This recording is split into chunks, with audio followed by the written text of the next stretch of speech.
Let's get things started!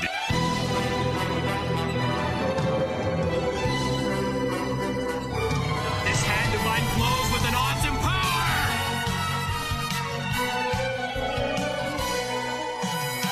Greetings once again, my friends. I am the narrator of the G Gundam podcast. You don't know this, but I've got my eye patch off, and I'm happy to have it off. No, I'm kidding. Welcome to the G Gundam podcast. I'm your host, Adam Mickelson, aka Drak, and with me, obviously, is my lovely wife, Andrea. How are you doing this fine day, Andrea? I'm doing fine.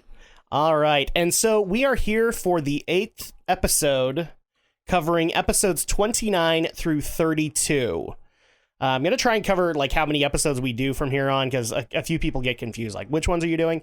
Even though the thumbnail says which ones we're doing.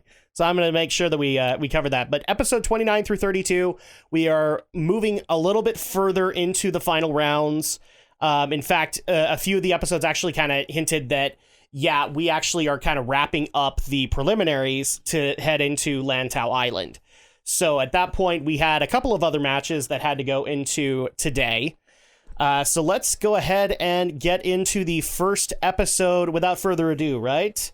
So we have the first episode being episode 29, Running Away, Saisaishi in Love. And this was a cute episode. That's the best way I know how to say it before we get into the description. It was a cute episode.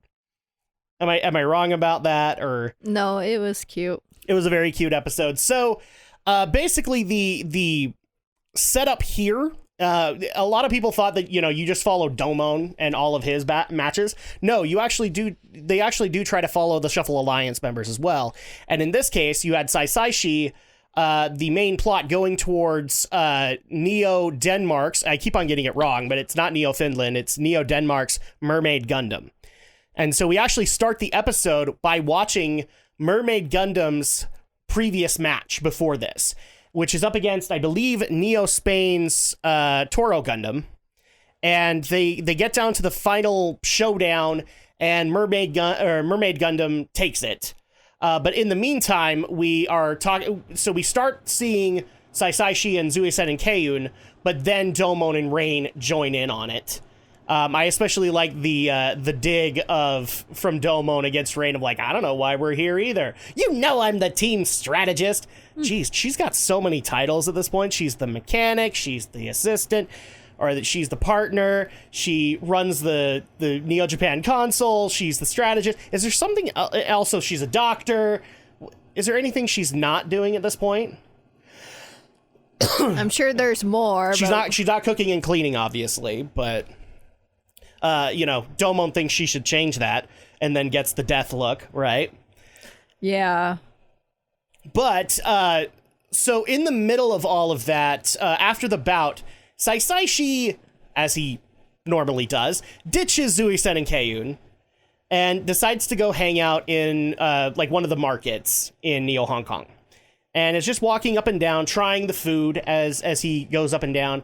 But then he comes across a old man who's running a restaurant who is getting assaulted by a bunch of ruffians, all right? Like, They don't really matter much until later, but they are basically, they're trying to pull a scam on him by saying that there was a bug in their food, and trying to get him to pay or to get a refund and things like that.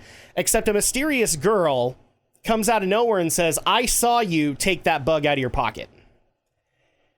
And immediately they turn on from the old man to her, which prompts Saisaishi to get involved, and he promptly kicks all their asses. I mean, do we really need to explain all of the things that he did? He promptly kicked their asses. Might I add, with Squirtle Squad glasses. Did you notice that? Yeah. I figured you'd like that.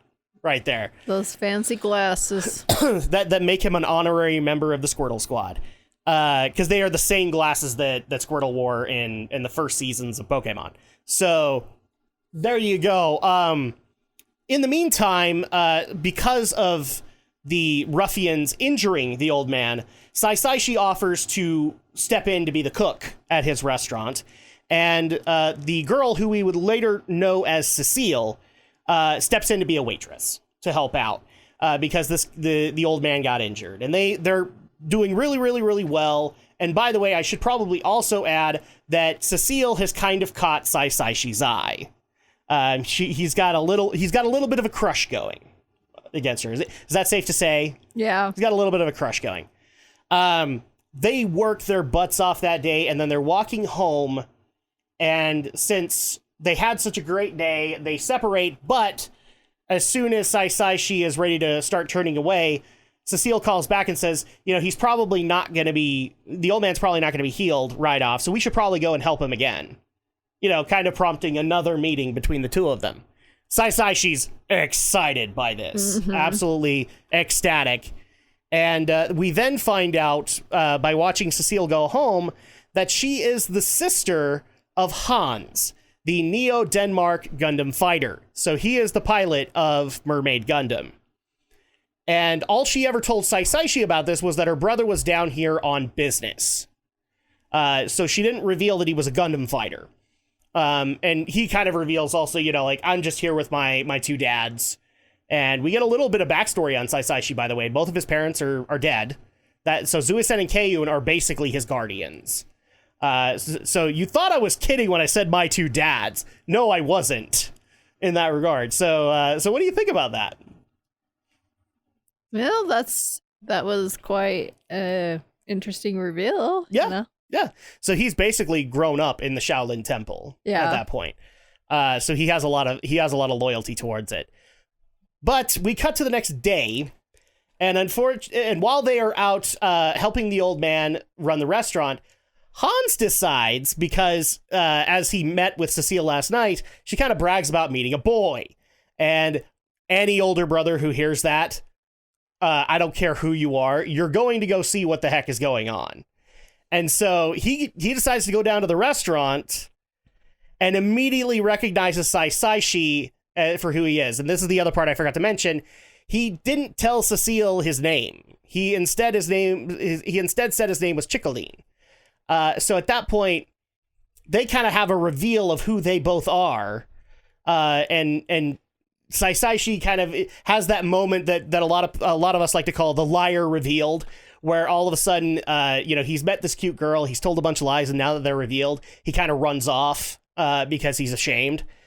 And and there's actually a fairly big challenge with Hans that he wants to give it his all against Dragon Gundam as his match, because as we learn in the beginning of the episode, Mermaid Gundam is not doing so hot. It's actually pretty battered. It hasn't experienced too many repairs. In fact, it's DOMON's assessment that it's probably got one more fight in it before Mermaid Gundam's done. And so at that point, they probably aren't going to make it to Lantau Island. But the second that it's done, unfortunately, that means that Hans and Cecile are going to have to go back to the colony, because, the duty that they're there for has been fulfilled, kind of thing. So Sai Saishi runs off, and then we cut to the match, which Cecile's kind of distraught at this point because she's learned all of these things about Sai Saishi, and she thought, he was just a cute boy and everything like that. And now she's realizing, oh yeah, he's my brother's opponent. So who do you cheer for, kind of thing. We're getting really close to the start of the match, and Mermaid Gundam is there, but Dragon Gundam hasn't shown up yet. Which at that point, Zuisen, Keiyun, Domon, Rain, they're all worried. Like, where is he? He's usually very prompt. Where the heck could he be? In fact, one of the best moments of this is the Neo Hong Kong fight commentator goes and interviews this giant boat of the Shaolin Temple onlookers that are watching. By the way, I don't know if you noticed, like, half of them are in Zuisen's outfit and half of them are in Keiyun's outfit. So half of them are in yellow robes, half of them are in brown robes. And immediately they're like, she's like, what do you think? Like, do you think your fighter's going to get here and all that? And they basically all pull a Zuisen and Keiyun of the pride of the Shaolin Temple is going to be forever disgraced. It just makes you think, wow, that must be like one extended family there. Yeah, there really isn't too much difference between Zuisen and Keiyun and everybody else. Yeah. So I like that moment because it's like, oh no, this is why Sai Saishi's done with the Shaolin Temple. They all act like that. Thankfully, they come across Cecile, Domon and Rain, and she tells the story of like what happened between them. And then out of being ashamed at her reaction, Cecile offers to go look for Saisaishi. Rain decides to also go look as well, but they go in different directions. Supposedly. Thankfully, Cecile does find Saisaishi. Kind of lets him have it a little bit because, you know, her brother is looking forward to this match with Dragon Gundam. He's looking forward to have a good all-out fight against somebody. And Saisaishi is kind of disrespecting him. He's not meaning to, but he's disrespecting him by being so conflicted. Like, Saisaishi doesn't want to go and fight because he knows that Hans is Cecile's brother, which means he doesn't want to win. He wants to be able to continue to have fun with Cecile and all that. Gets promptly smacked across the face. Which was good. Oh my gosh, the impact of that slap, man. Oh, wow. That's how you know she's going to be Saisaichi's girlfriend from here on in. We don't know. But she basically convinces him to go and fight her brother, and it doesn't matter. And, you know, she still thinks he's the greatest guy that she's met and all that stuff. You know, all the lovey-dovey stuff. But then we cut to the same ruffians that we saw the other day are also maintenance workers for Neo Hong Kong for the Gundam fight arena. And so at that point, they come over in their maintenance Gundams to get revenge against Saisaishi. Doesn't work out so well because soon after, Rain and Domon come up with the burning Gundam.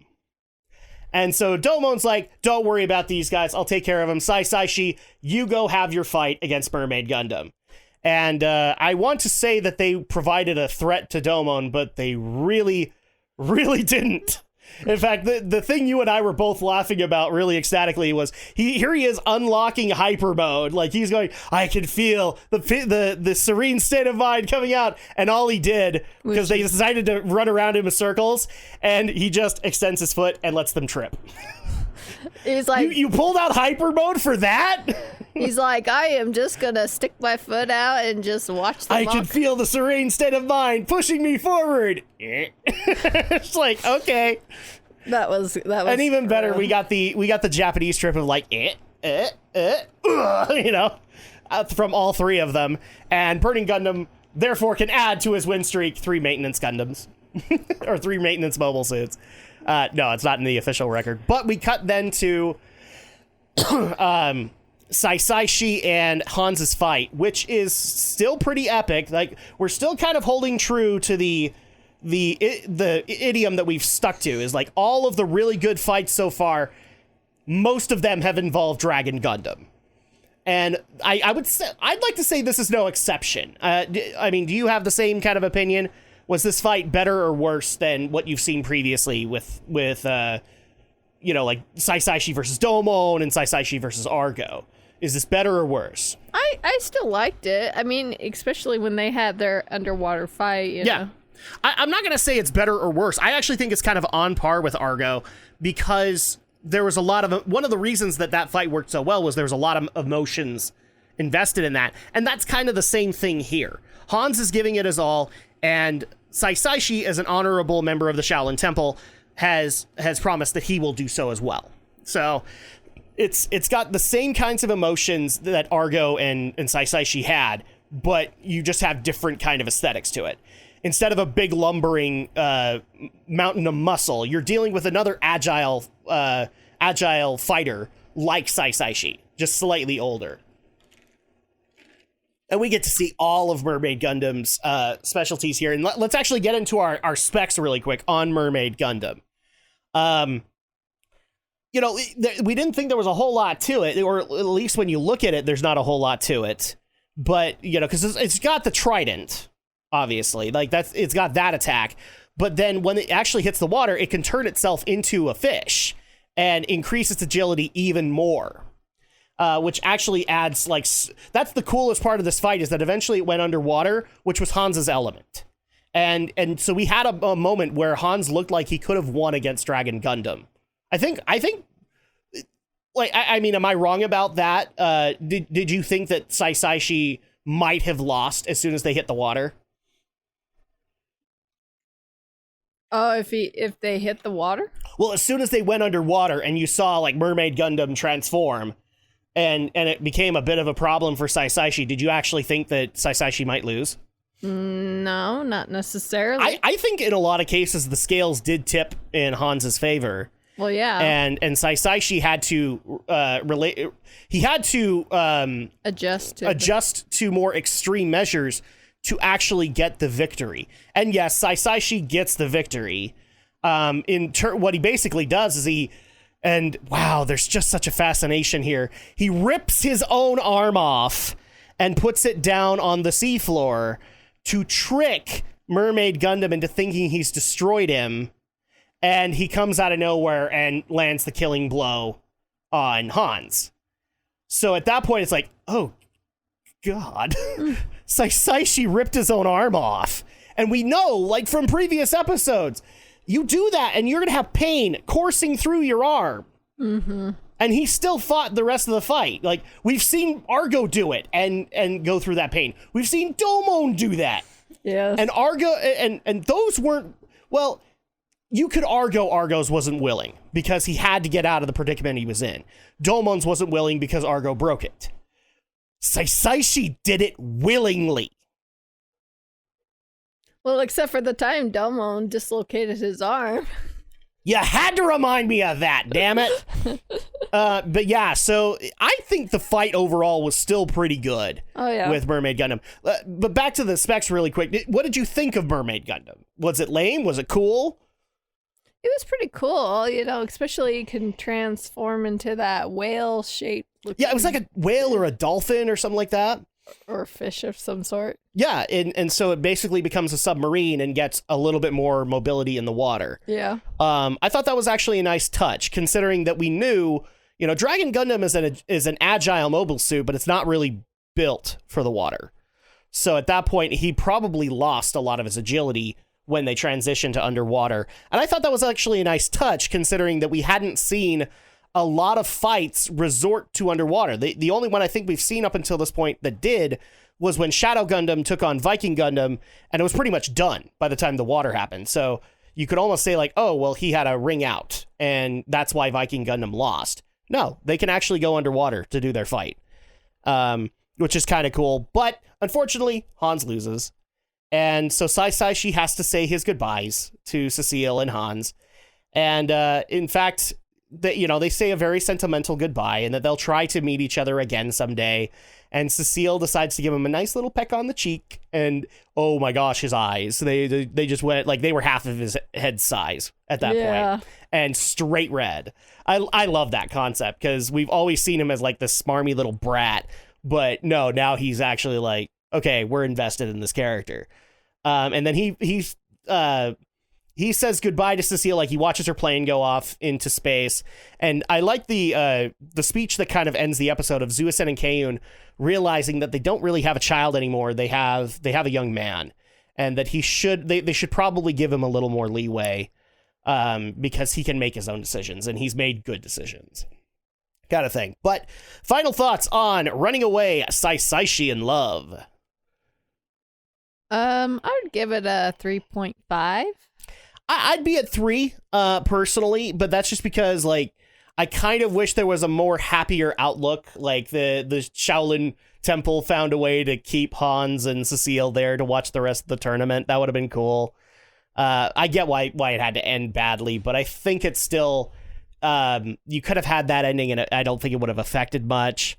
Saisaishi lying also, like, I'm kind of not a fan of the liar reveal trope. I kind of wish that Saisaishi had just been honest about it, because you didn't know that she was going to know you were a fighter kind of thing. She could have just looked at you and went, oh, Saisaishi, okay. And then as soon as Hans comes in, like, you didn't have to tell her that you were a Gundam fighter. And then you still could have had the reveal of, like, he is Neo China's Gundam fighter. It's like, oh, crap. And then he could still run away ashamed. But no, they instead decided to make Saisaishi a little bit of a liar to try and impress Cecile. So I'll give it a 3. You're at 3.5. Do you want to justify why you're higher than me?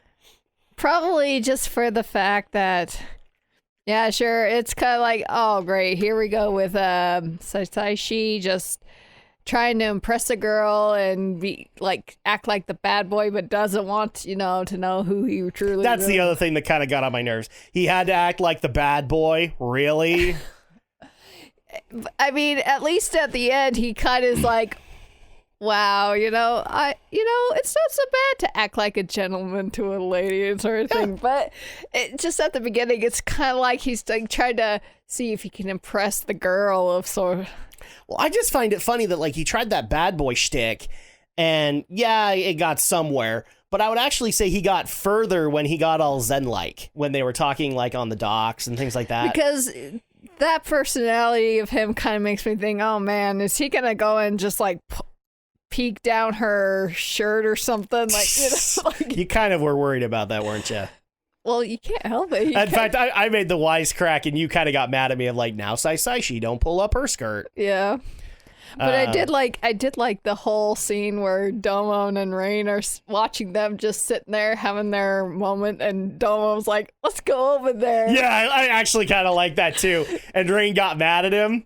Oh my gosh, that was great. Because he's not. Look, I love Domon, but Domon's hard-headed. He really is. He didn't see it that way. Yeah, he saw Saishi as a friend and wanted to go talk to him. Well, Domon's kind of like the type of person that's like, okay, well that's good. I see them going having their fun. You don't. Let's go have fun together. You don't expect him to like go walk over there like he wants to socialize. I did, because I don't think he saw anything going on there other than his friend was talking to somebody else. Domon is hard-headed. I don't think he sees it that way. As we're going to find out in another episode, like, he's very hard-headed when it comes to regular everyday things. You really only see his emotions when he's fighting, kind of thing. And there's a reason for it. But then Rain kind of pulls him in and says, like, no, they're probably, like, on a date or something. And so he's like, oh, okay. Like, it took Rain to pull him back. So that's why I love it. He's a lovable dunderhead. Yeah. He really is. So yeah, okay, so we have 3 and 3.5 for Running Away, Saishi, and Love. Let's go ahead and move on to episode 30, Beautiful Fighter, Dangerous Allenby. So this episode has a very, very interesting opening. They start up on a fight between Neo Russia's Bolt Gundam and Neo Sweden's Noble Gundam, or as we like to call her, Sailor Gundam, or Sailor Moon Gundam. You'll understand why in a minute, but they have their fight, and the fight is over basically by the time we cut into it. Argo has lost, and he lost in 48 seconds to Neo Sweden. Now, what we have known of Argo is he's kind of an unstoppable powerhouse. So at that point, when they say 48 seconds, it's like, holy crap. Okay, this Noble Gundam must be really powerful, right? And so the discussion happens throughout the beginning of the episode of like, okay, apparently Neo Sweden's Noble Gundam has a reputation for winning in under a minute with all of her matches. And so at that point, while Master and Wang Yufa are talking, he basically, Wang proposes that the next opponent for Burning Gundam be Noble Gundam and see how long he lasts, kind of thing. And Master Ace is just happy about that because of the whole under 1 minute, what will Domon do to counter it? Domon, after Neo Russia's entourage kind of gets to their prison truck to hold Argo, Domon sneaks in as a soldier and has a talk with Argo. And by the way, this is like 4 times Domon has done that with Argo's crew. Did Nastasha just never learn from any of them? Does she just allow him to do that? Are all of Neo Russia's guards the equivalent intellectually to that of a stormtrooper? Like, how is this happening still? And so while he's driving the truck in a Neo Russia uniform, he has to ask Argo the hard question. Why did you lose in under a minute? What happened? And Argo can't really explain it. All he is saying is that the Neo Sweden fighter, Allenby, is dangerous. Very dangerous. And that Argo is reminded of Domon. through Allenby. So at that point, that leaves a lot for Domon to consider. And so while he's trying to figure that out, Rain and him, as well as Ming and Hoi. I was saying Mei in the last episode. No, it's Ming. The little girl's name is Ming. So they are all walking on the market and they come across an arcade. Yes, arcades exist in the future. And they go in there and Domon's like, well, arcades haven't really changed since my day. And there's a big spectacle going on in the arcade. And that is around the new fighting game called Big Brother 2, which I find absolutely hilarious considering Big Brother, the reality show now.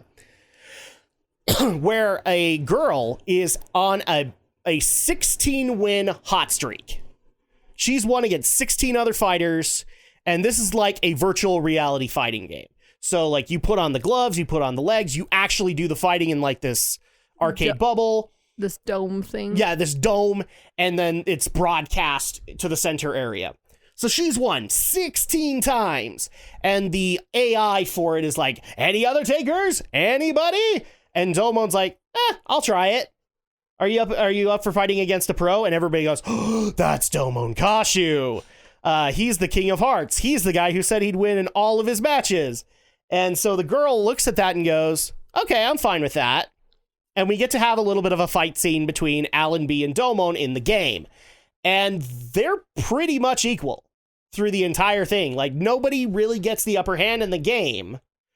But the problem is that they slowly start getting faster and the game can't keep up with them, which causes an explosion. They blew up the game. That's how good they were doing and how much of a stalemate it was. And so, yeah, while the Big Brother 2 is blowing up, Allenby gets, or the girl gets out and is able to say, like, well, I didn't realize that was going to happen, but Domon catches up to her, and then we find out her name is Allenby Beardsley, aka she is the Neo-Sweden Gundam fighter. And just thoughts on Allenby when you first met her. I'm going to give you my thoughts. Man, she's a twig. She is absolutely a twig. Why? She's, like, the way that they draw her in those initial shots, she is stupid thin. Like, I can't tell where her stomach is. I can't tell where her intestines are. But they fix it later in the episode, but they initially draw her as just a twig. Like, how on earth can you be living right now? But initial thoughts on Allenby. Well, I figured that when we first got introduced to her, she's like, oh, well, somehow it's like a red flag. It's like, is this going to be that person that supposedly is dangerous? And we're like, how is she dangerous? Until you're like, oh, that's how she's dangerous. But the indicator that we have here is, remember, Argo said that she reminded him of Domon. Mm-hmm. And so they were both kind of matched. And so at that point, it's like, oh, well, maybe she is Allenby because she's able to keep up with Domon into a stalemate. Granted, it's a little harder to see, but like, did you have any air of danger about her when you saw her? Like, remember, Argo said she was dangerous. So at that point, did you feel like she was dangerous? I will say she felt aloof. I would actually dare say there were points where she's about as hard-headed as Domon. Probably, but and not really paying attention. But now we have to get into at least she didn't seem like, like the type of person where she's like very cocky and be like, oh, I think she's kind of cocky. I think she is. Well, maybe not in the sense like, I am just the most perfect person that I can just beat everybody sort of thing. I don't think she's I think what you're trying to describe is she's not vain. Yeah. But she's very confident in her abilities. Well, yeah, So, she's not a girly girl. I mean, she at least sometimes she be competitive, but be kind of good sportsmanship sort of thing. I also like the concept that when they drew her hands, apparently it was like one of the artists from Digimon, because those gloves were huge compared to her stick-like arm. I'm like, what is she, Thai? Jiminy Christmas. But, so they meet, and they're like, okay, well, see you later, Allenby, see you later, Domon. Unfortunately, Rain sees the two of them I'm surprised. and is confused.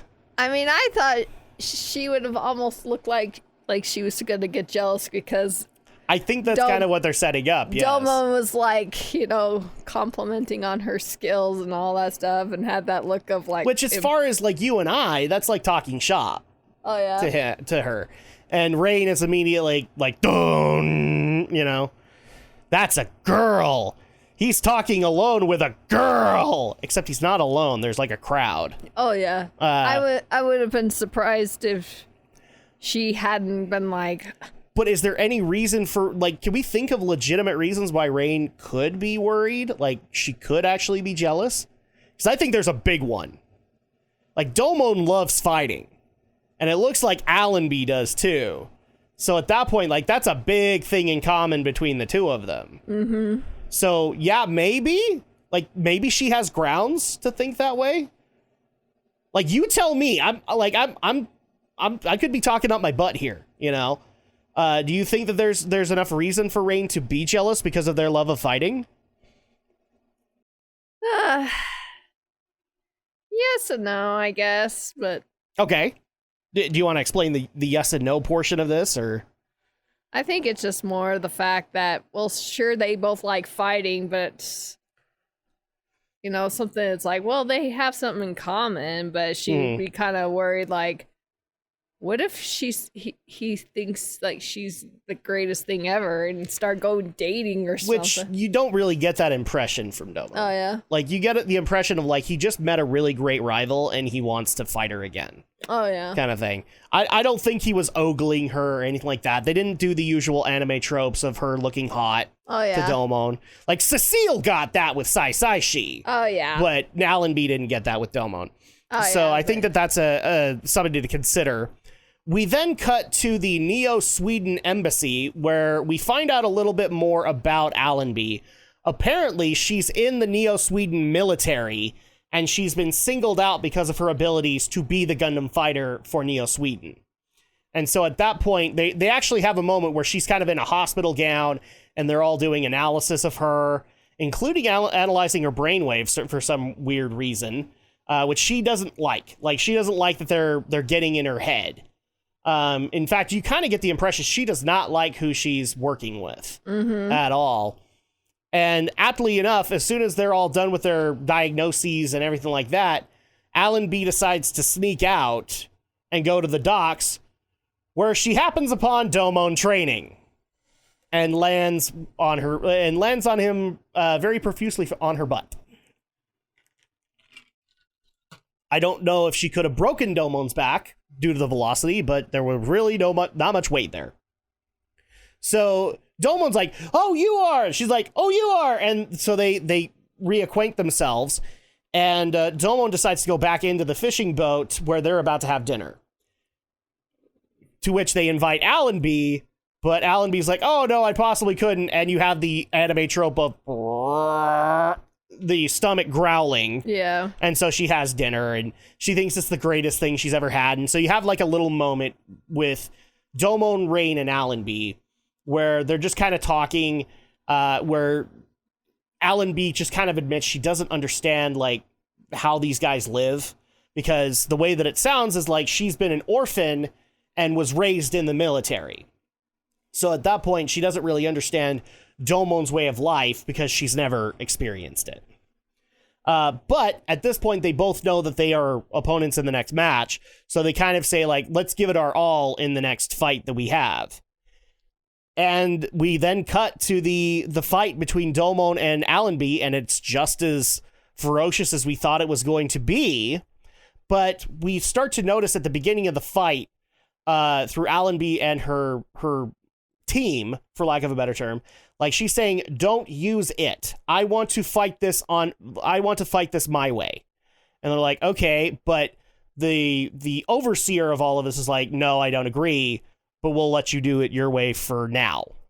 So the fight gets pretty ferocious, but it's still a stalemate. Like, they're not really going any faster or anything like that. But before we go any further, let's go into the assessment of Noble Gundam. What did you think of Sailor Moon Gundam?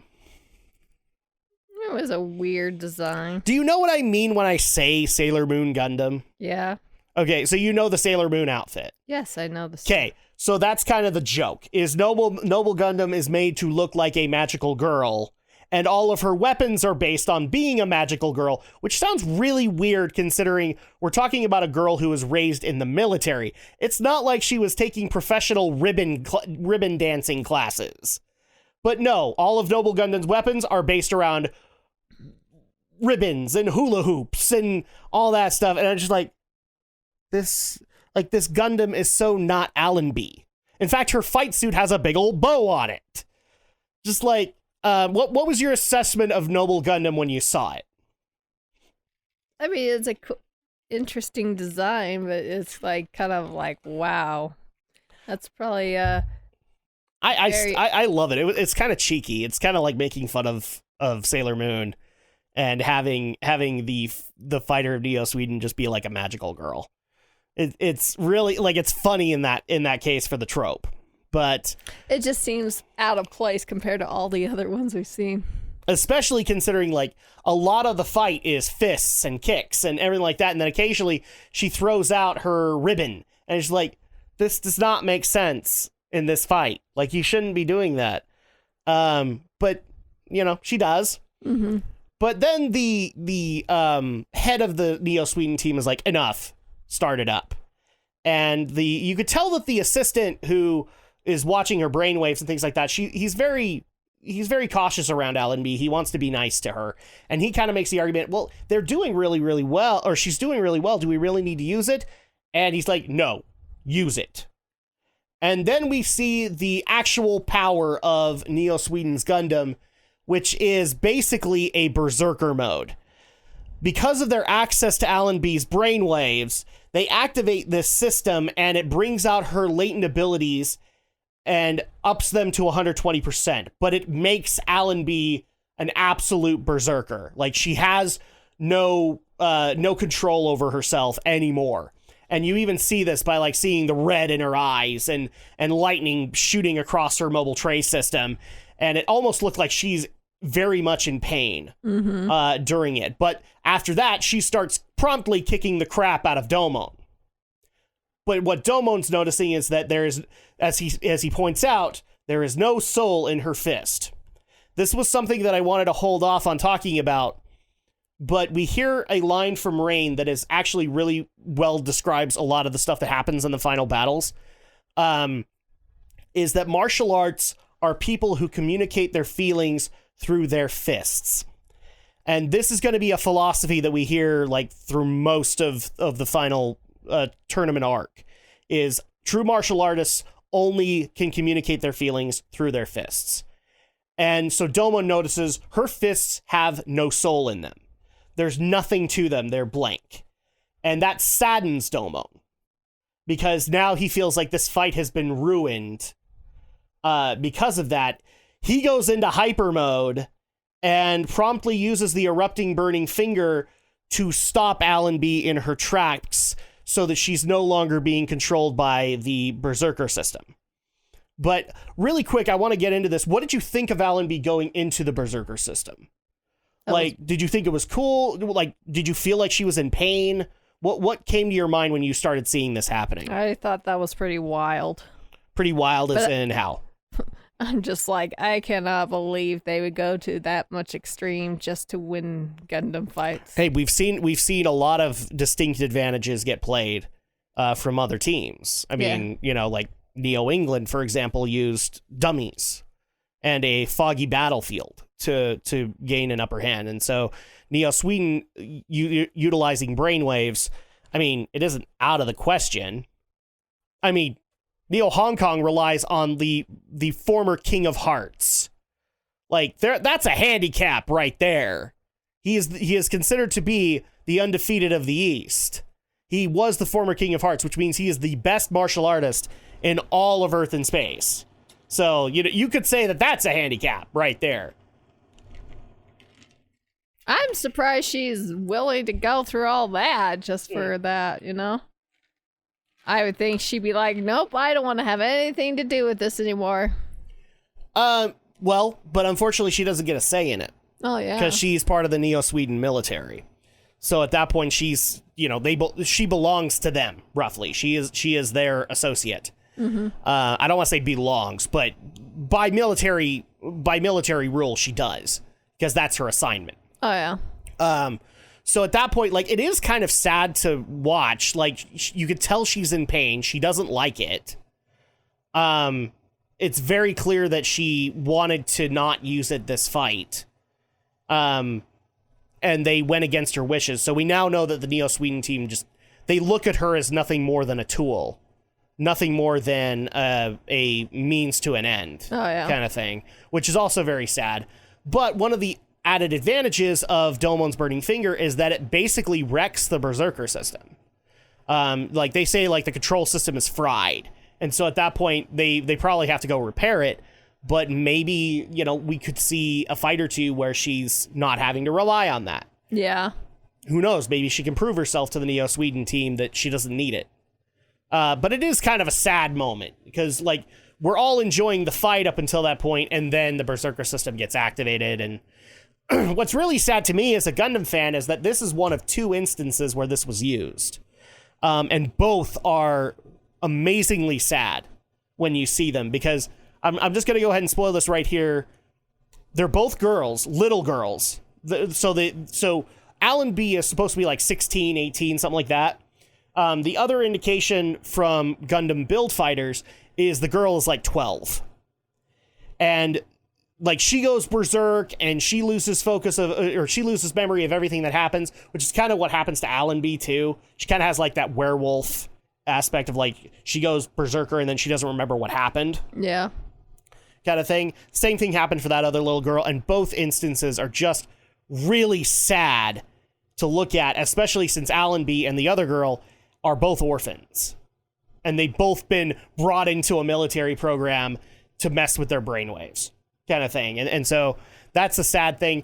I'm also going to point out that messing with someone's brainwaves in the universe of Gundam is not out of the question. There are a lot of elite Gundams in the series that actually mess around with your brainwaves to make you the ultimate soldier or the ultimate killing machine. And so at that point, like, this is why I'm saying brainwaves don't seem all that out there kind of thing. Because we've seen Gundam do this. So I'm just telling you, like, I get why you think it's out of the ordinary, but yeah, in Gundam, it's actually not. So that kind of wraps up the explanation for it. What did we think? Final thoughts for Beautiful Fighter, Dangerous Allenby? I'd give it a 4. I'd give it a 3.5. And the only reason I would is because, like, you had a really good fight happening until the Berserker system got activated. I think it's intentional that way, but it is painful to watch. Because you could see, like, Domon's not having fun anymore, and part of the reason the fight is so cool and exhilarating is because both of them are having fun. Both of them are having a good time.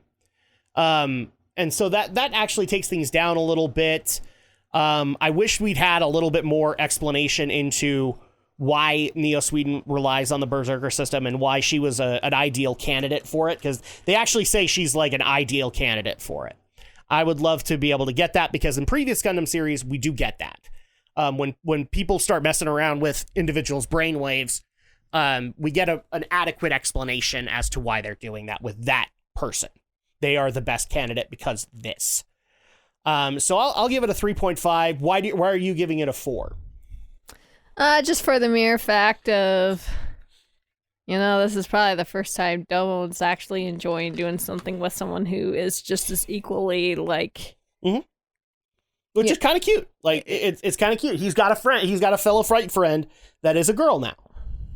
I mean, aside from like anyone from this Shuffle Alliance, but it's like someone he's like, I see you as like a really good opponent that can challenge me and stuff like that, and actually have a good time with. And what's interesting at the end of this is that Master Asia sees a lot of potential in her too, which is kind of weird. Like he's looking at her and saying, yeah, I could see a lot of potential in her as a fighter, especially for Domon. And so at that point, it's like, oh, okay. So maybe it's a good thing that they're friends. So it didn't detract you at all, the whole possible jealousy arc with it? Like they're kind of hinting that Rain might be jealous of Allenby.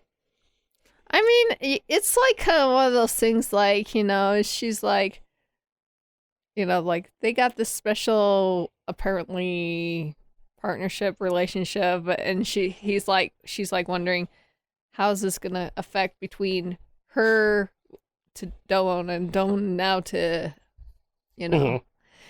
It's going to be interesting to see how this changes the whole aspect of the relationship. But I did Domon like and it Rain. after, you know, the whole. Can we even say that we've had a jealousy moment with Domon? Like maybe with Sate. Maybe, but I would actually say like that was, you know, his behavior was par for the course with Sate, but I don't think we really had a jealousy arc with Domon being jealous of somebody that Rain knew. Mm-hmm.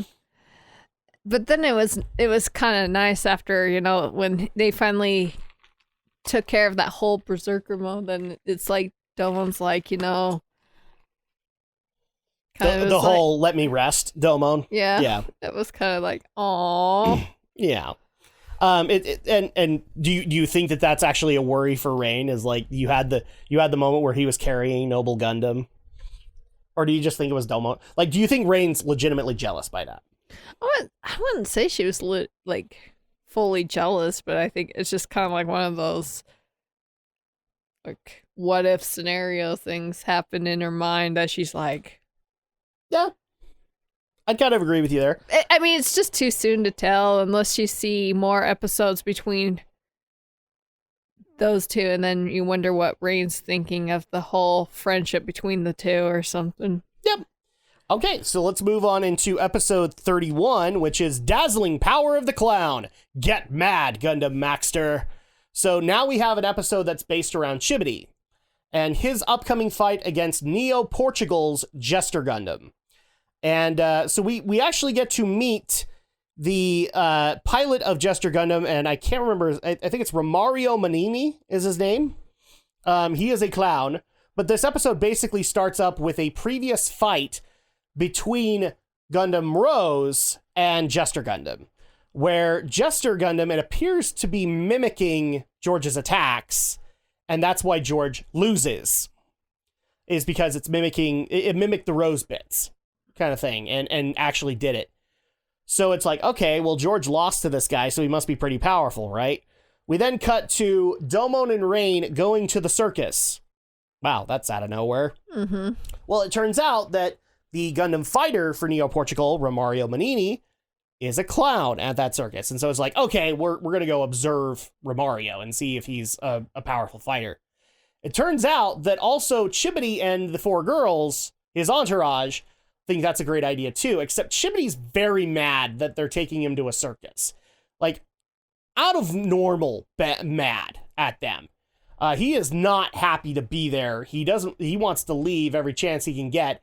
In fact, when they get into the circus tent to see the act, like he is kind of, you could see that he's visibly not wanting to be there. Mm-hmm. He's visibly agitated about being there. And when Romario starts coming out and doing his act, he starts, you know, like as a clown, he's getting a lot of people to laugh. And so at that point, a clown starts going into his laugh, like the, and we start to see a slow reaction from Chibity. And it's just like, he starts to go from being increasingly agitated to almost terrified, horrified kind of thing. And before we get a reason for that, Domon gets singled out by Romario. And he decides to do a mining, copying deal with Domon. And he's irritating Domon to no extent, or to every extent, to the point where he starts imitating Domon's fighting techniques, actually does the burning finger on Domon, and does a heat end, but instead it's like, what's the word I'm looking for? It's not graffiti. Smoke screen? No, not smoke screen. Confetti. Okay. It's confetti instead. And so he just kind of makes it part of his act. But as he's continuing to do that and laughing as a clown, Chibity is now getting more and more agitated, but it's more along the lines of like terror. And then we start seeing flashbacks with Domon, with Chibity screaming, "Mommy, Mommy!" And there's this nasty clown that holds what we're guessing is a young Chibity while firing a Tommy gun into the air. Okay? And so this looks like a really frightful scene and is very much agitating Chibity to the point where he has to leave. Or actually, no, did he have to leave or did he confront Romario? No, he didn't confront Romario this time. And so he leaves. He promptly gets out of there. And the girls are very confused. Like, they don't know what the hell is happening here. They take him back to his hotel room, and he's a wreck at this point. Like, he's hiding under the blankets. He's having a lot of, like, you know, fetal position moments. And we're all just like, what the hell? Because this is not the confident Chibity Crockett that we're expecting to see. What did you think about seeing that happen to Chibity? Like, him break down so quickly just because of a clown laughing. Well, my first impression when I saw... Like, did you guess that it might have been, you know, post-traumatic stress or whatever? Well, when I... Because that's what it looked like it was. Well, yeah, I figured that... Like, you know, the first impression I got when he was, like, not too thrilled about wanting to go to the circus, and with all the scenes, him seeing clowns, it's like, either he's got a big fear of clowns or something else is related to clowns and stuff. And I hadn't seen this episode in forever. I just thought it was a fear of clowns. But no, he actually had legitimate reason to be fearful. Well, yeah. Because he's Dick Grayson. Are you not? Am I not the only person who thought of this? Like, he's Dick Grayson. He's Robin. He had a traumatic event at a circus where his mom, where basically, let's just explain this now. It was actually, like, when he was a kid, it was really tough to get tickets to the colony. His mom actually secured tickets. And as their last day on Earth, she took him to the circus, where a bunch of terrorists dressed up as clowns took Chibity hostage, and, like, they were creating a bunch of chaos. And unfortunately, Chibity's mom got separated from Chibity, and Chibity's mom never returned. So we're guessing maybe she died in this incident, or maybe, like, something horrible happened to her or something like that. We don't know. And so Chibity was an orphan. Remember, his backstory in the second episode was he was an orphan working his way up, kind of thing. So now we know why he was orphaned. And now it kind of, like, now we know that this is all based on post-traumatic stress. Oh, yeah, almost everybody is orphaned in this series. Right, yeah. Funniest thing about that. They all have something in common. I mean, we don't know about George. Oh, yeah, I know. Well, actually, no, we do. We do. Because he's the other Batman, because he has a butler who's been caring for him since he was a kid. Mm-hmm. So, okay, all right. Well, okay, never mind. Argo, we don't know Argo's parents. So Argo could still have parents. I could totally see, like, a little fat Russian woman who gave birth to big old Argo. and she's like the only, and, like, she's like 3 foot, and he's the only person that he's afraid of. Yeah, apparently you're taller. Can I get an artist out there to draw that, like, just a little fat Russian woman who gave birth to Argo? That'd be great. I'm just saying right there.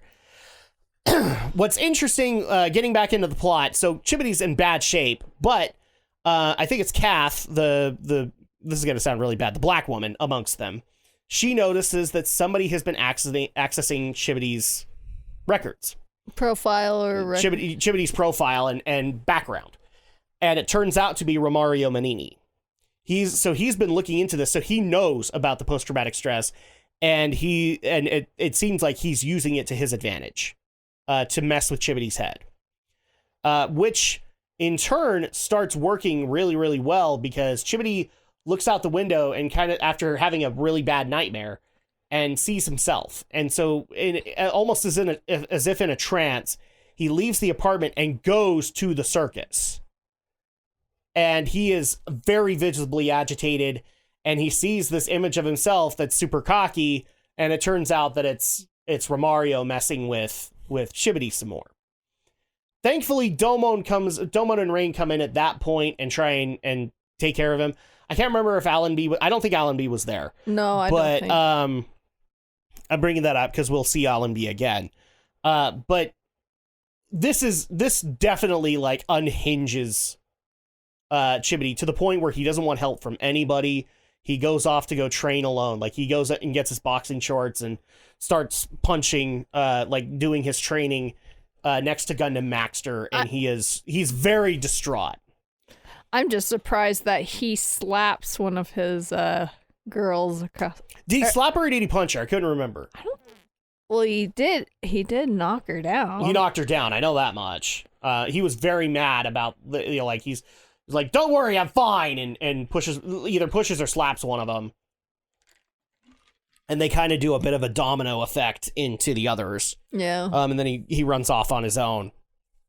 But he's very distraught, and he's suffering from, the post-traumatic stress that he's dealing with. And the girls basically go ask Rain to go examine him. And as a doctor, go see what's wrong with him. To which she does, and, Domon's okay with it because, it sounds like he needs it. And so she then gets told his backstory by Chibity, after getting a lot of really nasty looks from Chibity because he knows the girls have sent Rain. So she finds out the backstory and that it's horrible, and she tries to console him a little bit, and it kind of works. But ultimately what he needs is he asks her to sing a song that his mom used to sing to him. And it is America the Beautiful. I think that's the one, right? Oh, beautiful, yeah. for spacious skies, it's America the Beautiful. Yeah. And so it's just like, oh my gosh, of course his lullaby is America. Of course his lullaby is fucking America. Related to America. Yes, he is he is G.I. Joe, my friends. But he actually kind of drifts off to sleep there. And what's even weirder about it is that he kind of like under his breath is saying, "Mommy, mommy." Like, oh God, this does not help the situation. It's like, oh. Because it almost feels like he's calling Rain mommy. And it's like, oh, don't go there. So we then cut to the next day where Maxter is getting ready to fight against Jester Gundam. Guess what? Jester's getting into Chibity's head again and trying to reactivate that trauma. He actually does succeed for a little bit. But what's interesting about this fight is, like, Domon and I think Allenby was with him too, along with Ming and Hoi. They're watching the fight from a distance, but they notice a couple of rows ahead of them is Rain. And Ming is like, "Why don't we invite Rain up here to watch?" And Domon refuses. Just saying, like, no, she needs to be down there. Well, again, Romario starts getting in Chibity's head. And the girls are like, they immediately go over to Rain and say, "You have to sing that song for him again." Mm-hmm. Because that was definitely what did it. And by the way, they were watching and they fell asleep too, which is kind of a cute moment. Jeez, it makes it sound like she was like Jigglypuff or something and sang them all to sleep. Yeah, or like mommy. That's why I'm saying bad connotations. Bad connotations! Because she's not the mom. But Rain promptly refuses and says, as a doctor, she's done everything she can. Now it's up to Chibity's support network to do it. So then we get a moment where all four girls are singing America the Beautiful through the headset to calm Chibity down. And it works. And he promptly then kicks the crap out of Gundam Max, not Gundam Maxter. He is in Gundam Maxter. He promptly kicks the crap out of Jester Gundam.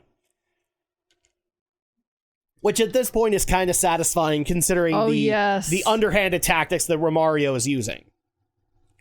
But then after the fight, after Gundam Maxter has won, he then has a realization that he's had his mommy with him all along, and it's through the four girls. In fact, I don't like how the translation handled this, but he's like, "I've got my four mommies here." And I'm like, fucking hell! Stop it! Well, they're younger than you! If Saishi had two daddies, why can't...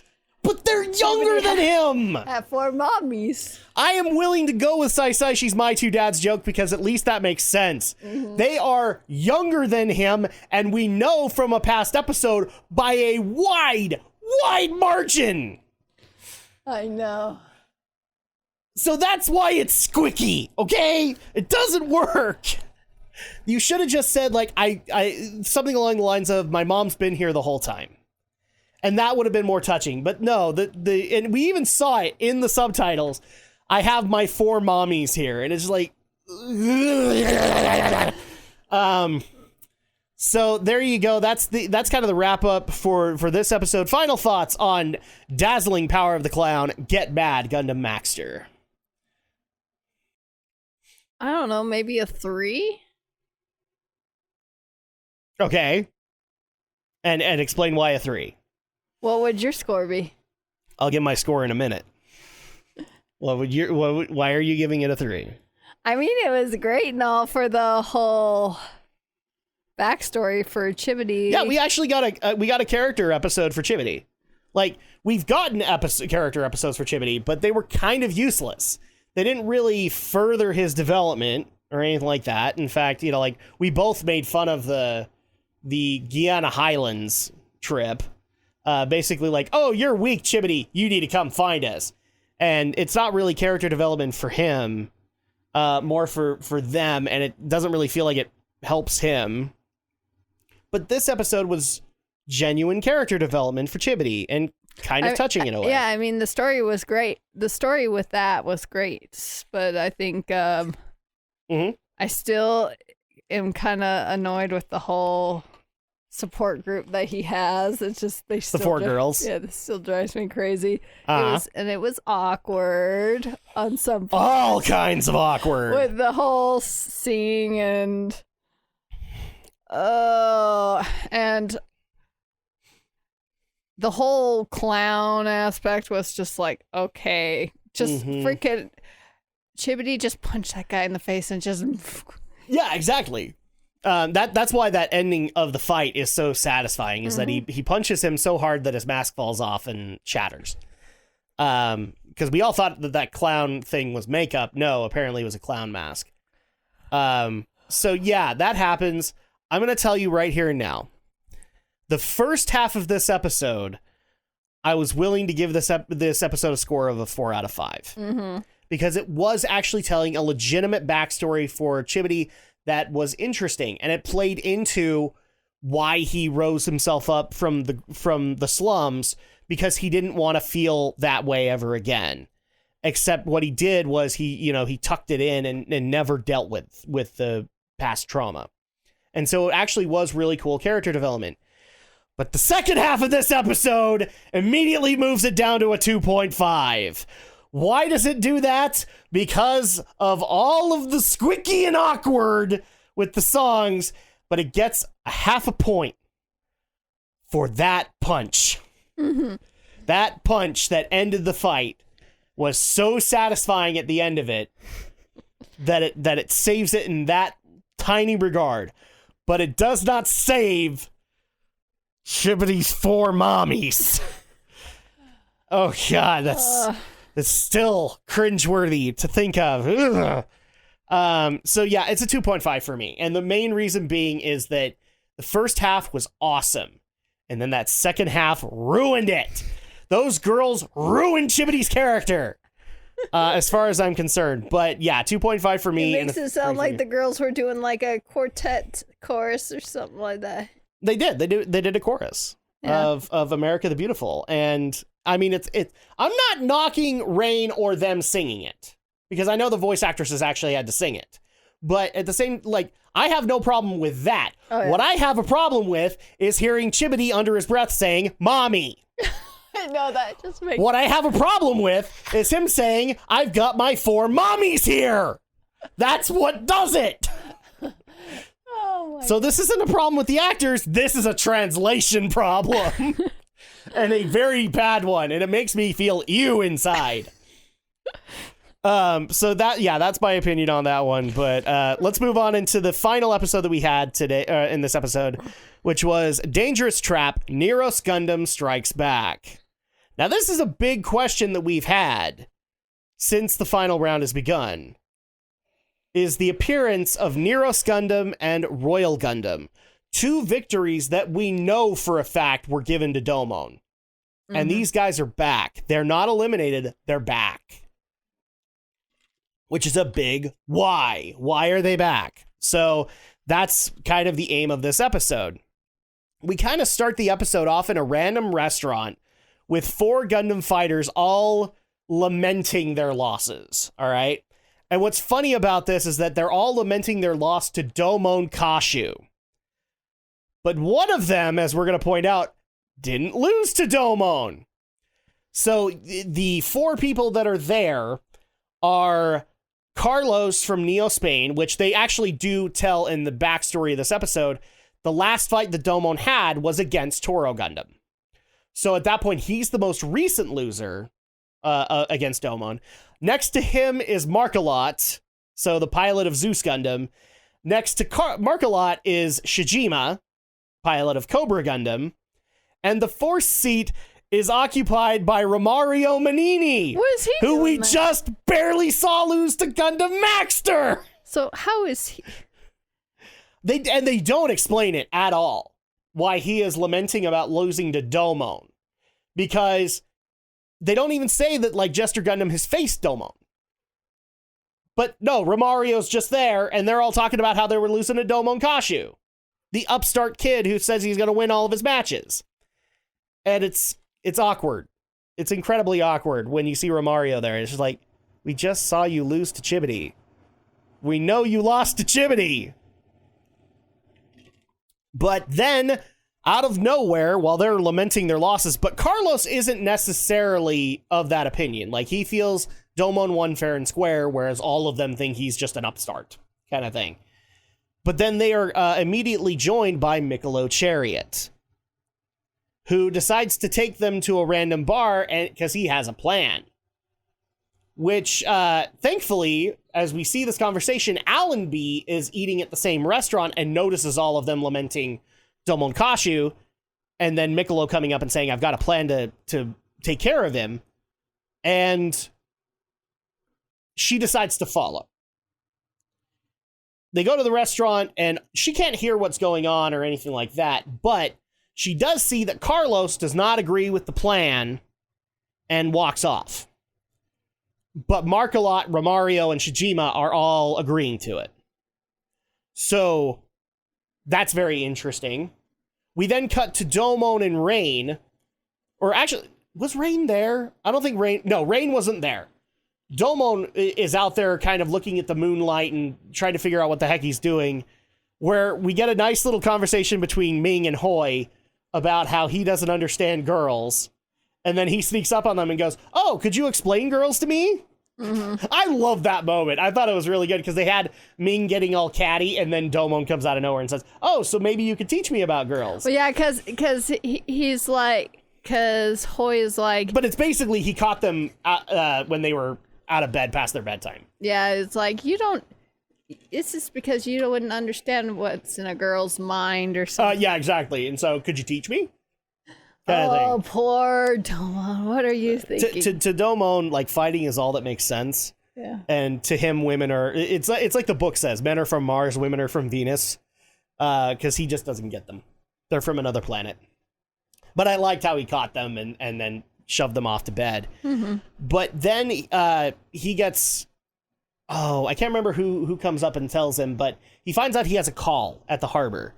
And the call is from Carlos of Neo Spain. Oh, I think it was the grandfather. Oh, was it the grandpa? It was the guy, yeah.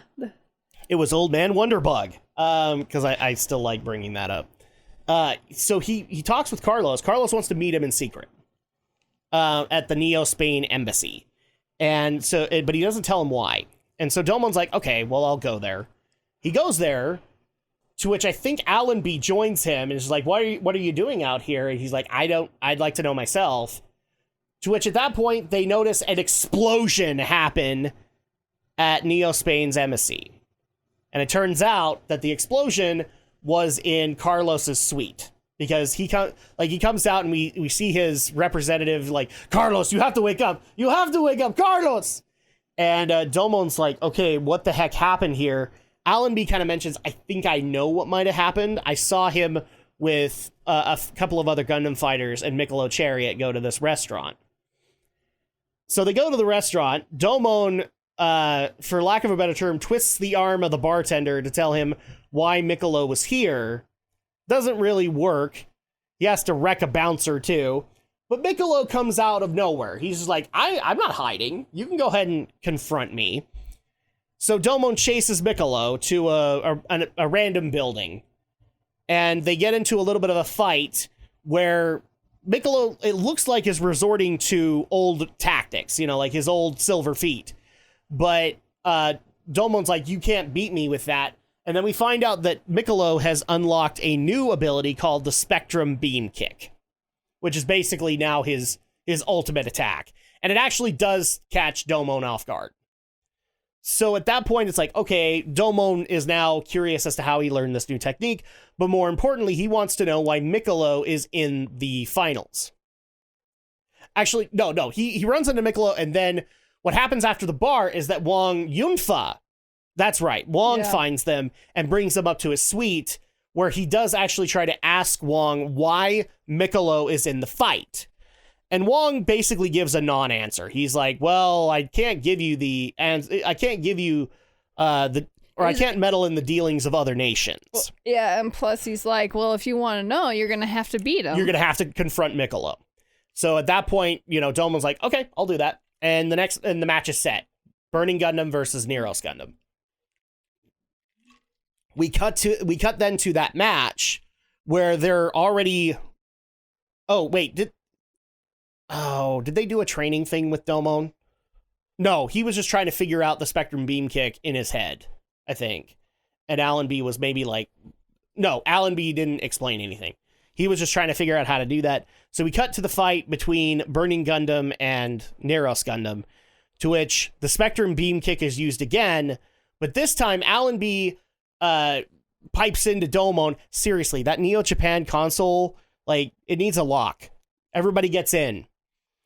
Allenby basically explains what she noticed about the Spectrum Beam Kick, and he then utilizes that and gains the upper hand against Neros Gundam, who is beating the crap out of him up until this point. But then, after he's done that, oh man, we had a very graphic moment happen. So, at this moment, Burning Gundam is getting stomped on by Neros. And in order to get the upper hand again, Burning Gundam basically takes its dragon claw things on its hand and shoves them into Neros Gundam's eyes. Mm-hmm. And unfortunately, Miccolo feels that. But then it looks like he goes berserk, and a smoke screen immediately affects the entire ring. To which then we see a new Gundam enter the ring, which is like a bird, basically. It has like a bird mode, and then it can transform into a Gundam mode. So it's got these ginormous claws, and it actually looks like it's got metal feathers on it. Yeah. And it looks like just a straight up bird. Like I would actually dare say a phoenix or something like that. Uh-huh. But Domon recognizes the Gundam as one of the 4 that tried to stop his journey to Neo Hong Kong. So at that point, he tries to fight back against it and actually does get an erupting burning finger off on it, to which the smoke clears, and Miccolo is outside of his mobile suit, or outside of his Gundam, and Neros Gundam is trashed. So at that point, we don't know what happened to Miccolo or Neros Gundam at all. There's a couple of things that maybe could have happened, and that's where I want to get into the next question here. What do you think happened to Neros Gundam? There are a couple of things that we can kind of surmise from this, but first let me get your theory on it. It just somehow got trashed, that's all. Okay, so you're just guessing through happenstance it got trashed. Yeah. So I have a couple of theories on this that I want to share with you, and you tell me whether or not you think that's accurate. Maybe this Gundam just got into the arena in the smoke screen and kicked the crap out of Neros so that it could fight against Domon. Because another bit of evidence that we have here is that Wang is very excited about him fighting Neros, especially when the smoke screen happens, because then he's like, okay, now the real challenge begins.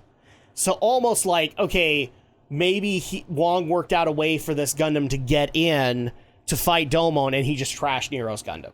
So what do you think the likeliness of that is? Probably. Okay. Here's another theory. What if that Gundam was Neros Gundam? Now, hear me out on this. It's not out of the ordinary that this might have happened. We have seen Gundams evolve. Because remember how Gundam became Master Gundam. Like, it actually broke out of Gundam. Remember that? Yeah, I think. So is it possible that this other Gundam broke out of Neros? I will tell you one thing that I think kind of detracts from this is that, once Gundam became Master Gundam, we never saw Gundam again. Yeah. So at that point, it's kind of weird that we see this new Gundam and then Neros is right there. So maybe, that's not the case. But is it... I guess the question here is, because Mikkolo went all berserk, is it possible that this could be Neros Gundam? Yeah, that or it self-devolved. Something like that. And it just now became that. Okay. And I think you also thought it might have been a clone or something like that, right? I don't know. I don't remember that. Yeah, we were both very tired last night, so we were kind of talking out of our butts to some extent. But either way, DOMON gets the win. Mikkolo, I think, is hauled off. And DOMON doesn't really get his answer as to why Mikkolo's still in the final round. Yeah. But one thing that we also do learn, and this also starts the episode, might I add, a giant crate, like a giant cube, is being moved into Neo Hong Kong that looks kind of ominous. Looks kind of dark. And we end the episode with Wang Yunfa going down to see what that is. Like, everybody has a bad feeling about it. But then we see what's in it, and it is the remains of the Dark Gundam from the Guiana Highlands. So at that point, we know that the Dark Gundam is here. We don't know if it's functional, but we know Wang is very interested in it. So that's kind of how the episode ends. But there was one other thing I forgot to mention that happened during this episode, is we find out what Mikkolo was planning with the other fighters. As we have a conversation happen between the other 4 Shuffle Alliance members, they all had convenient accidents happen to them that day. So we actually see Chibities. He's driving with the girls, and all of a sudden this log truck loses its load, which Chibity thankfully dodges all of them, and we actually do see Romario piloting it, or driving the truck. Then we find out that George had like a steel girder almost fall on him. I can't remember what happened to Saishi. Something about getting pushed almost in front of a bus. Pushed into a bus, and we actually see Shijima's hand do it. Yeah. But then Argo, what happened to Argo? Like, somebody tried to get into his encampment or into the... No, they tried to bomb the Neo-Russia embassy. Oh, okay. That's what happened, remember? Yeah. And so all of these happen, and like I said, you see that Romario was responsible for Chibity's incident, and that Shijima was responsible for Saisai's. So we can only guess that, like, Markalot was involved with one of them, and maybe Mikkolo was involved with the other. So that's the other thing, too, that we had kind of wrapped up with that. The other 4 Gundam fighters tried to stop the other Shuffle members, and they were unsuccessful. So, interesting. So, final thoughts, Andrea, on Dangerous Trap, Neros Gundam Strikes Back. I'd probably give it a 4, maybe. A 4? Why is that? I thought it was just pretty intense and... Pretty intense, pretty ominous, maybe? And probably, with, now you're starting to get some of the... I think it's fairly safe to say that with the Wong plot, Master Asia informed Wong of the Dark Gundam. So that kind of confirms my theory way back when of, like, a lot of these rules being rigged to Master Asia. Mm-hmm. Because, we know that Master Asia can self-recover. So at that... Or Master Gundam can self-recover. So at that point, it's fairly certain that Wong knows about the Dark Gundam. He had it flown here, kind of thing, because it's very obvious that the crate was his. So that's another interesting thing. So yeah, I agree with you. Like, this was, and with we're getting back with getting reintroduced with 2 of the people that were defeated, but now they're like, you're still questioning why are they back. Yeah, exactly. And the interesting part, again, is that Mysterious Gundam was one of the 4 that tried to stop Domon from coming to Neo Hong Kong. So that's an interesting aspect. We also had the Shuffle members have their accident. So a lot of this episode is kind of ominous and a little off-putting in a lot of cases. Like there's a lot of decent action in it, but it also is just kind of ominous and foretelling of like what we can expect in future episodes, kind of thing. Like, because they don't say that as far as we know, this little gang can continue to work together, and confront the Shuffle members again. I think Miccolo wouldn't be part of that. I think he gets hauled away, doesn't he, in a stretcher? Like, he was passed out. When we saw him. I think he gets put into. No, we don't see him get put into a stretcher, but an ambulance comes by. So you kind of assume that the ambulance has Miccolo in it. Yeah, that's true. Because it was the guy from Spain that got hauled off into a. That was earlier in the episode. Because that one we saw got hauled into a ambulance via stretcher. Does that mean though? Argo and George are now out of the. No, because remember, it's based on points. Okay, so they're still. So yeah, so like they said at the beginning, it's all determined on a win-loss bracket, and the people who have the highest points in that regard, they will advance. So you can lose. The only way we've seen people get eliminated is in the case of like Mermaid Gundam, where it's very clear he can't repair it. So at that point, he has no Gundam, he is eliminated, kind of thing. But that's the only that and Mandala Gundam. Mandala Gundam gets destroyed, and so at that point, and he's like, "Well, I'm done fighting." And Kiral goes off to go atone. So at that point, those are the only examples we've had of an elimination. But we have seen Zeus Gundam go up against other Gundams. We have seen Zebra Gundam go up against other Gundam. In fact, the episode also starts up with Domon fighting Gundam Zebra. And so at that point, like, we've seen other losers take up other opponents. So yeah, it's just based on points, kind of thing. So you say you're giving this episode a 4 based on the overall feel of it. Yeah, and it's just like, well, it's not just focusing on the Gundam matches, but you're also seeing on the side, Domon and the other Shuffle Alliance members, trying to figure out what's going on, Yep. Things are starting to get a little bit more serious. It's not like one-off episodes anymore. Now we actually have a plot thread to follow, kind of thing. And I would agree with you on the scoring. I would give it a 4 as well, because they set up future events fairly well. They set up that Miccolo is still there. Nothing's changed with him aside from his anger. They even kind of point out ever since he got beat by Domon, he's vowed revenge against Domon. So at that point, like, they're setting up for something dark and ominous to be happening, and that Wang Yunfa is probably in on it. He's probably the reason why Miccolo's there, and probably even why Chapman is there. So at that point, like, there's a lot of questions to answer there, but it does set things up fairly well. So I would agree with you, a 4 out of 5 on this one. It does set things up for future episodes very well. That being said, let's go ahead and get into our final questions before we wrap things up for this episode. So, in your opinion, Andrea, what was the best episode we watched? I would give probably the last episode shortly following the one with Sweden's. The one after it? Or that one? Well, the last episode we watched, the first, and then shortly the one with the...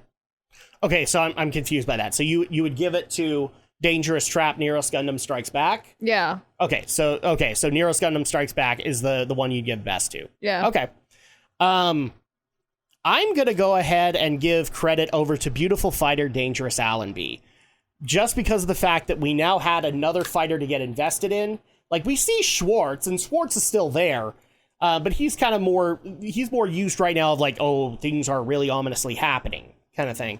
Whereas Allenby, like, the introduction of her, and despite my making fun of her, I actually do like how the fight went. I think it actually did end well. And I think there's actually a lot to take from it. So I want to give credit to beautiful fighter Dangerous Allenby.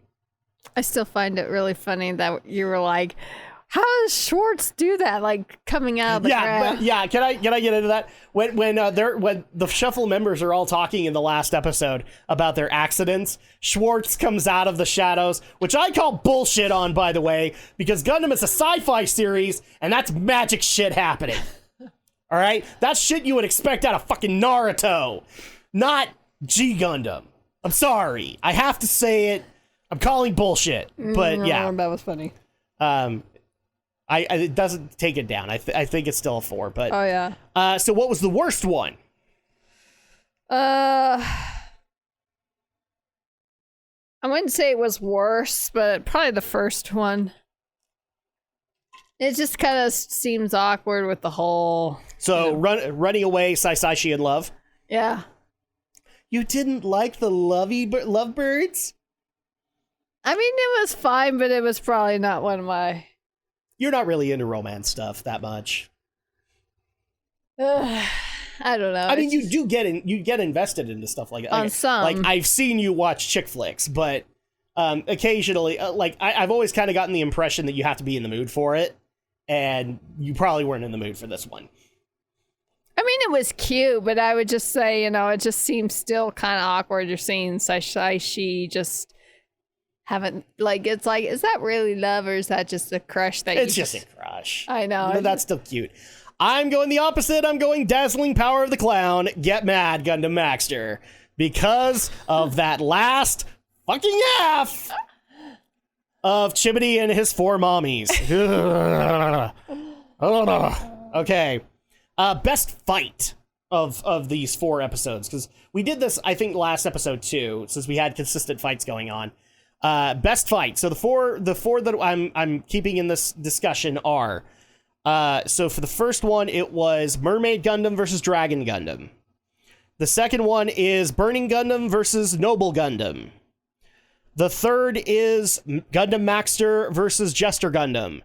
And finally, Burning Gundam versus Naros Gundam / the Bird. We'll call it Bird Gundam for now. I know what it's called, and nobody spoil it. Bird Gundam. That's what we're calling it. Bird Gundam. Yes. Well, it has a bird mode. So which of those 4 would you say was the best? I would probably maybe, if I can even remember most of the last fight on the last one, but I guess if I were to eliminate that one out of my choice, I'd probably go with Mermaid Gundam and Dragon Gundam. That's 3 for Dragon Gundam for you. All right, so Dragon Gundam is still kind of the MVP of the series for you. Mm-hmm. I'm starting to think you just like Dragon Gundam. You like a lot of its features. Oh yeah. I mean, I don't want to be like, well, I think Burning Gundam is like the all-powerful one, Yeah, I'm with you. My best fight, I'm going to go ahead and give it to Burning Gundam versus Noble Gundam. I like how I like how it begins, and strangely enough, because of how much a Gundam fan I am, I like the Berserk system and how they basically take it from a martial artist perspective of it takes away the soul. And so I like how that whole fight went on. I will make fun of it to the end of my days, but I still love it. I still like how it was done, because it was a really great way to showcase Noble Gundam normally, as well as the Berserker system, and why it's kind of an aberration kind of thing. So I really like that. What would you consider to be the worst fight that we had of those 4? So we know that your best is Dragon Gundam versus Mermaid Gundam. So what's the worst? I think you've already kind of answered it, because you don't remember too much from the Neros fight. No, I didn't say I hated the fight. Oh, okay. All right. I was just saying, I don't want to make it sound like it's too obvious. Like, I think, oh, well, definitely Burning Gundam versus, Bird Gundam. Birdman Gundam. But I guess if I had to choose one that, I mean, as much as it was satisfying watching Max Gundam beat Gundam Maxter. Yeah, beating the crap out of Jester Gundam. It's a good fight. But it's probably not. It's delayed for all the right reasons, but so it's not your favorite because of the fact that it was just annoying seeing that clown. Seeing Jester Gundam. Okay. I'm actually going to agree with you as well, because the previous fight also with George was really annoying. Because it was just like, okay, there's really no gimmick to this fighter other than he copies you. Yeah. So at that point, it's like, okay, well, that's lame, as far as I'm concerned, because, we've seen way better other Gundams than Jester. So that being said, so we have the best and the worst fight. What was the craziest moment that happened in these episodes for you? The crazy? Crazy as in unbelievable. I just think of the whole Berserker mode introduction. Okay, so like how the Berserker mode came into play and how it changed Allenby so drastically. Yeah. So that was the craziest moment for you. Yeah. Craziest moment for me, I mean, I have to hand it here. The cringeworthy moment of America the Beautiful. It's just like, I don't understand how that would have fixed his trauma. And it also hurts when he's like muttering under his breath, "Mommy." It just doesn't help. And so at that point, it's cringeworthy. It's crazy. I don't see how this could have helped at all. If I was going to give an actual like other runner-up, I'd probably say Domon and Allenby breaking the fighting game. Funniest moment. I still think it was kind of funny with the whole when the two young kids were talking about and Domon sneaks up on him. Yeah, and he's like, "I want to know." Oh, please, could you tell me? And then they're caught. Yeah, that was pretty funny. I like that moment. The other one that I'm also going to give credit for is it's not one moment in particular. It's Saishi and Cecile, because it's so obvious he's a young teenager. And he doesn't know how this works, and he's never come across a girl that he likes, and so there's a lot of really great moments in that are hilarious to me, including Domon like, "Oh yeah, let's go talk to him," and Rain saying, "No, you can't do that." So like, he's like, "Oh, you're spoiling my fun." Dude, even in that episode, the Burning Gundam accessing hyper mode just to trip the 3 mobile suits, that's amazing. As far as I'm concerned, it's like, I'm using this all-powerful thing just to trip you. I love that. But I'm giving it to all of the Saishi, Cecile, Domon Rain moments in that episode, because they're all great. Or even I could even give it to the Shaolin Temple boat. Just like, we're all done for. That's also pretty odd. That episode's just funny to me. That was just awkward. And that's why it's funny. It's all awkward. Awkward in a good way. Not awkward cringy like in Maxter's episode. But that's going to go ahead and do it for this episode. So next time, when we get into the next couple of episodes, we're going to have a couple of other character development ones. But I think that now that things have become more ominous in the tournament, things are going to start heating up to kind of wrap up the preliminaries and move on to Lantau Island. So we'll have to see how things go. But in the meantime, we will see you guys next time for the next episode of the G Gundam podcast. Make sure to go and watch it on YouTube. If you guys want it to stay on YouTube, that's how you get it there. You have to watch the episodes. Make sure to share them with your friends. Make sure to share them on your anime threads, on Reddit, on Discord, wherever. Like, let's get people to see this and see whether or not it works out. And at that point, that's how it stays on YouTube. If not, it goes to the RSS feed, guys. I'm sorry. I just don't trust YouTube enough. But until we do the next episode of G Gundam Podcast, it's time for a Gundam fight! Ready? Go! I trust you forever.